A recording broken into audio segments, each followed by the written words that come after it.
Hi, I'm Anna. I never thought learning English could change my life, but it all started last winter. Picture this: New York City. Lights everywhere. Snow falling. People laughing. It felt like a dream.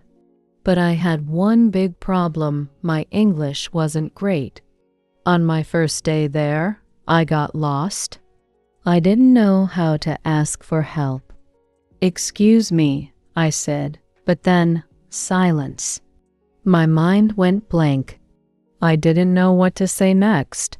Have you ever felt like that? It's scary, right? I wanted to in New York, but I also wanted to learn. Could I do both? I didn't know. But I knew one thing: I couldn't give up. That's when my English adventure really began. Keep watching, and I'll tell you how it went. You might even learn some useful phrases along the way. I've always loved English, but I never had the chance to use it. I learned words in books. I practiced with apps, but speaking? That was different.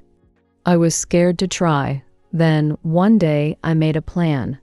I would go to New York. It was my dream city. I wanted to see the big lights, the tall buildings, and the snow in winter. I also wanted to practice my English. This is my chance, I thought. I arrived on New Year's Eve. The city was alive. People were singing. Streets were full of lights. I felt so excited, but also nervous. I didn't know if I could talk to anyone. At the hotel, the receptionist smiled. "Welcome." "How was your trip?" she asked. I froze. My heart raced. I wanted to answer, but my words felt stuck. That's when I knew this trip would be a real test. It wasn't just about seeing New York. It was about learning to speak, to listen, and to feel confident.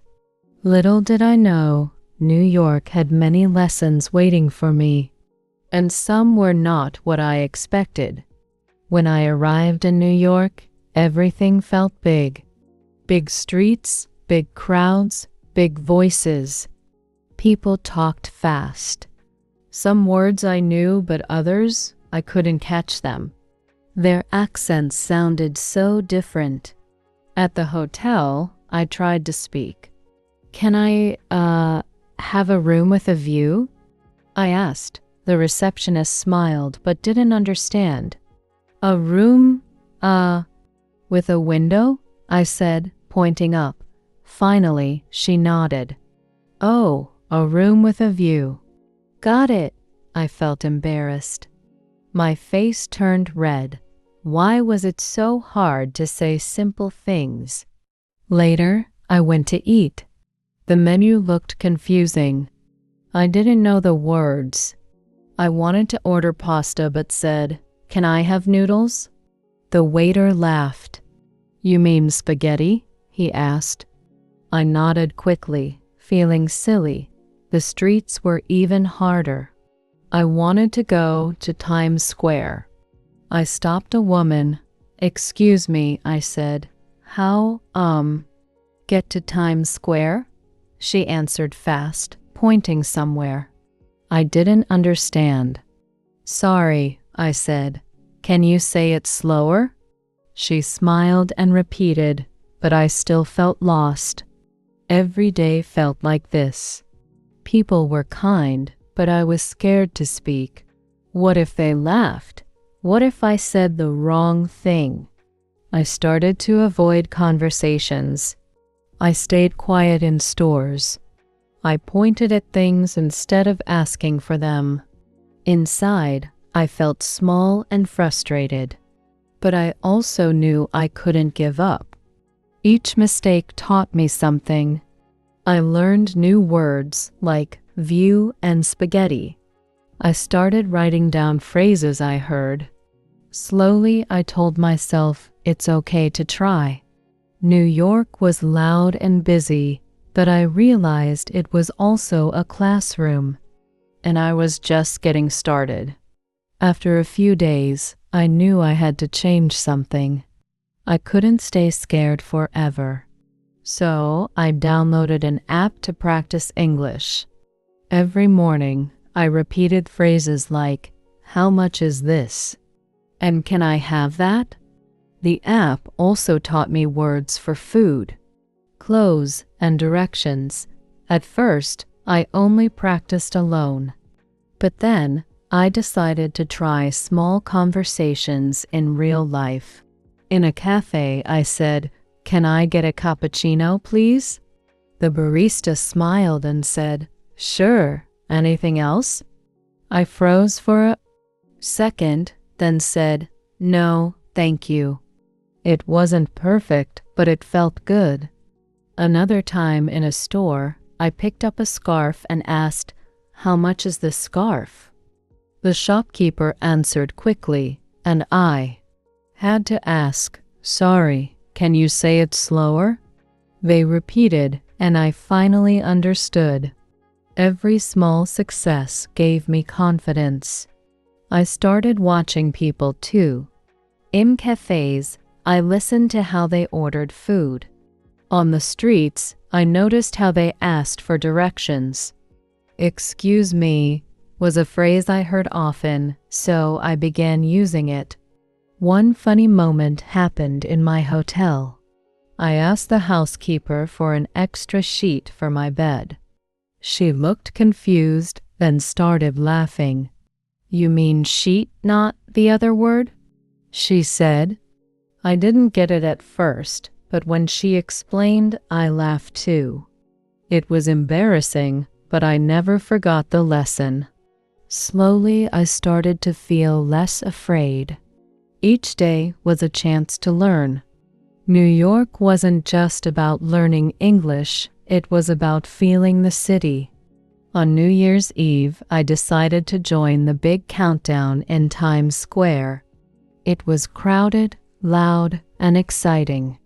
People were cheering and laughing everywhere. When the clock hit midnight, fireworks lit up the sky. Strangers turned to me and said, "Happy New Year." I smiled and said it back confidently, "Happy New Year." It felt amazing to speak without hesitation. I also started asking questions. At a small food cart, I asked the vendor, "Can I take a picture here?" He nodded and even posed with a big smile. Later, I chatted with a woman about New Year's traditions. "What's your favorite New Year tradition?" I asked. She told me about eating 12 grapes for good luck. I shared my own tradition and we laughed together.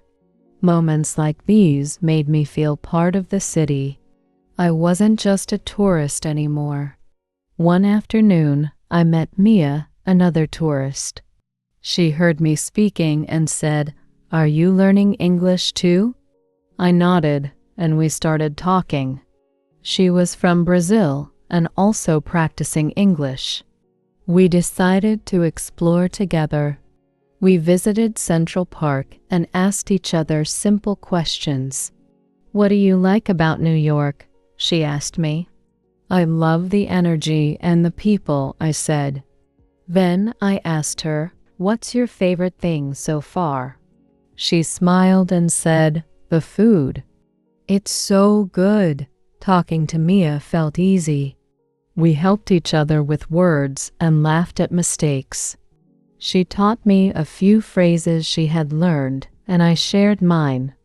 By the end of the day, I realized something. Speaking English wasn't just about getting it right. It was about connecting with people, sharing stories, and having fun. It was New Year's Eve, and I felt ready. The energy in Times Square was incredible. People laughed, shouted, and shared their excitement. Suddenly, a group of locals nearby started talking to me. One of them asked, "Where are you from?" Without thinking, I smiled and replied, "I'm from Brazil. I've always wanted to see New York during New Year's." Another person said, That's amazing. Do you like it here?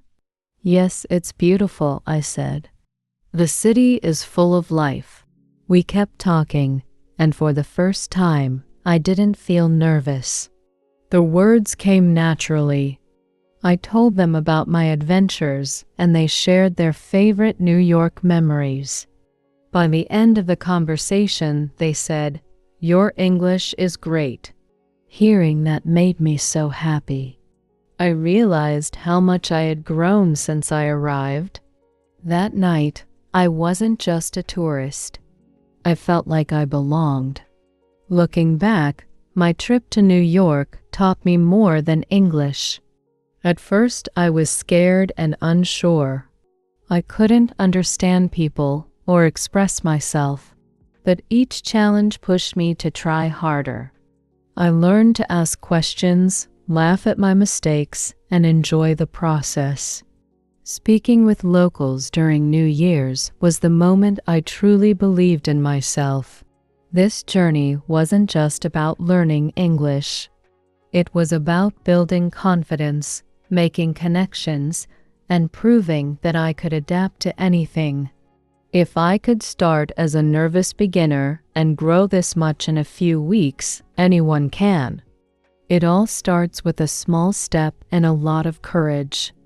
Did you enjoy this story? Subscribe to the channel for more inspiring adventures and practical English tips. Share it with friends and start your own journey to fluency today.